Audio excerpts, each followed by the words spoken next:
Welcome back, my dear eco-visionaries. In today's episode, I'm excited to reveal the answer to my last question. Why was Yuri Gagarin chosen for that historic space flight?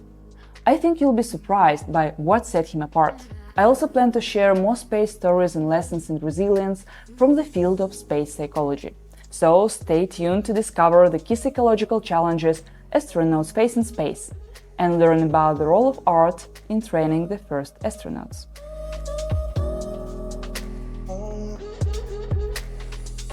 My name is Anastasia. I'm a climate psychologist and master coach with a lifelong passion for the sky and space. In fact, I am so enamored with space that I still plan to go there myself one day. Let's start by looking at some of the answers you've sent in about why Yuri Gagarin was selected for his historic spaceflight. Many of you mentioned traits like his optimism and sincerity.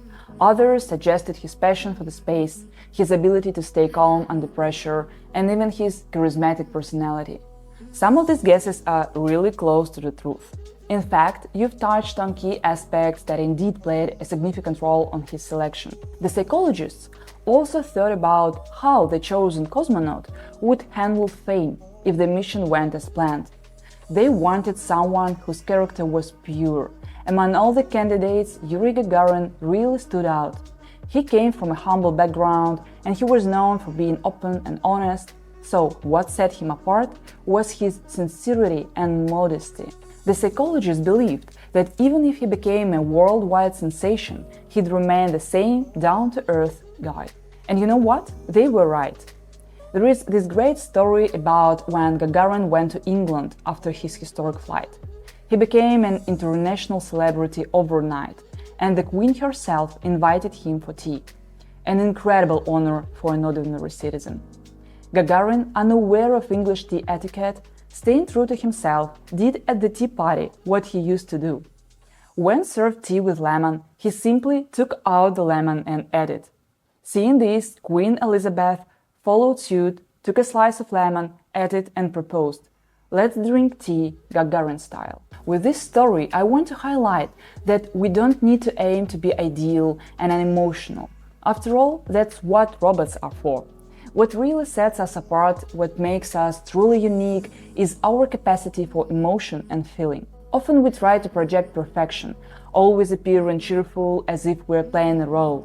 But in truth, our real values lies in our human qualities. This holds true whether it's during the first space flight, the colonization of Mars, or any other monumental human endeavor. The same applies to our situation with the climate. We are living on a planet under conditions no previous generation has faced. With the changing climate, we find ourselves in uncharted territory, and we must figure out how to navigate these challenges, while still preserving what makes us human. That's why my work centers around building inner stability and managing anxiety. In situations where there is no clear plan of action, especially when we visionaries have to come up with one, it's crucial to have that internal support. It's like when they instruct you to do on airplanes. First, put on your own mask before helping others. In the same way, we need to take care of our inner world before we even talk about saving the outer one. Let's explore what astronauts are capable of and what lessons we can draw from their experiences. What skills do they develop that help them face the extreme challenges of space? How can we apply these skills in our lives, whether we are dealing with everyday problems or bigger visionary projects? First, let's see what are the challenges they face. Speaking briefly, their physical environment is quite challenging. They face numerous stressors, such as ambient noise, vibrations, uncomfortable temperatures, and inadequate lighting. Additionally, a major stressor is microgravity, which leads to various unpleasant symptoms. In this demanding environment, astronauts are expected to perform at their highest capacity. And we must also consider the psychological impact of loneliness and lack of privacy, which are significant factors in this isolated setting. Therefore, it's not surprising that astronauts often experience feelings of depression or mild asthenic reactions. We've learned from missions like Soviet Soyuz that the environmental stress can even cut missions short due to environmental stress. NASA and other space agencies have developed comprehensive psychological support systems to help astronauts before, during and after their missions. Now, NASA astronauts have pre-flight support. It's before and during their missions. Astronauts undergo specialized training, including stress management, conflict resolution, and cultural awareness. They have in-flight support. During their missions, astronauts have several ways to stay connected and supported, which are crucial for their psychological well-being. They can have weekly private video chats with their families. They also use Facebook and Twitter to keep in touch with the world. Additionally, astronauts receive special care packages from home. These packages contain personal items like family photos, favorite books, or little keepsakes that mean a lot to them. This is my crew quarters, my little personal space in space for 6 months. So I got to take down all these photos of friends everywhere and pack them up. I have a big stash of them that I brought with me, and that I took photos of the photos in space. Finished taking down the precious kids' drawings that I would. To break up the monotony and add some excitement into their routine, astronauts enjoy surprise calls from celebrities, and of course they have regular check-ins with psychologists and behavioral health experts. They are also encouraged to keep up with personal and shared traditions. This might be celebrating birthdays, observing holidays, or continuing their own rituals. One of the most enriching experiences during the flight, as revealed by surveys, is viewing Earth from space. And post-mission, astronauts participate in debriefings to adjust to life back on Earth and provide insights that help refine the psychological support strategies for future missions. As you can see, a lot of support strategies focus on maintaining connections with people, offering astronauts different levels of human contact to create synergy and improve their well-being. Another essential element is the connection to our planet. Astronauts feel a profound love for our planet while observing it from space. Additionally, creativity is a crucial part of their journeys. About 90% of the photos they take in space are born from their own passion and curiosity. It's funny, but their recipe for mental health is the same as ours on Earth. Like in my past methodology for sustainability, we need to keep in mind psychology, art, science, and synergy. And these elements are just as vital on Earth as they are in space. There is an interesting story that underscores the profound impact of an astronaut's connection with our planet. Sergei Krikalev, a Soviet cosmonaut, was on his second flight when he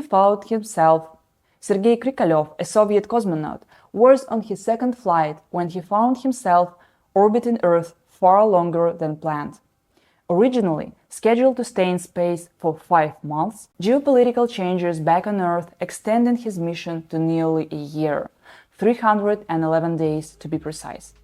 During this time, the Soviet Union, the country that had sent him into space, ended its existence, and Krikalev became the last citizen of the USSR. Before his return, a journalist reached him out asking about what had impressed him the most during his year away, especially given events like the collapse of the USSR and the significant changes in power. Even his hometown changed its name. After a moment of silence, he responded, "Yes, there have been many changes this year. First, the earth was dark. Then white winter came. And now summer is coming, and everything is melting again. These are the most impressive changes." Remember this story to remind yourself that a change in scope and perspective can make a big difference in our understanding of challenges and problems. This change in perspective is a powerful tool for rethinking the significance of our problems and finding innovative solutions. In conclusion, I'd like to share a story I found in the memoirs of Yevgeny Petrov, who played a key role in preparing the first cosmonauts for their historic flights. Among them was Yuri Gagarin. The book itself was written with the language of a dreamer, rich with beautiful, romantic descriptions, the same spirit that propelled humanity's first journey into space, and which is essential for any profound transformation we undertake. Petrov says, "The young cosmonauts held a deep fascination with the arts, perhaps because they had learned to appreciate beauty more profoundly. They indulged in dreams, finding in art a vivid expression of humans' aspirations like nowhere else. Can you imagine that visiting galleries was a part of the official preparation for the first space flight?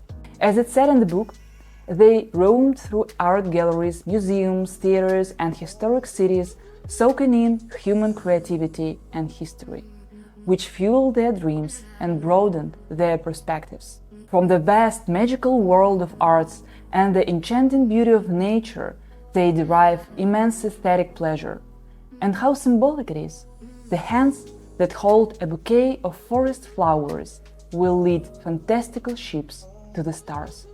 Such hands are devoted to Earth and ready to defend it in the most distant lands. Isn't it beautiful? As we wrap up this episode, we've explored the incredible psychological resilience of astronauts, the role of art and creativity in their training, and the role of psychology in space missions.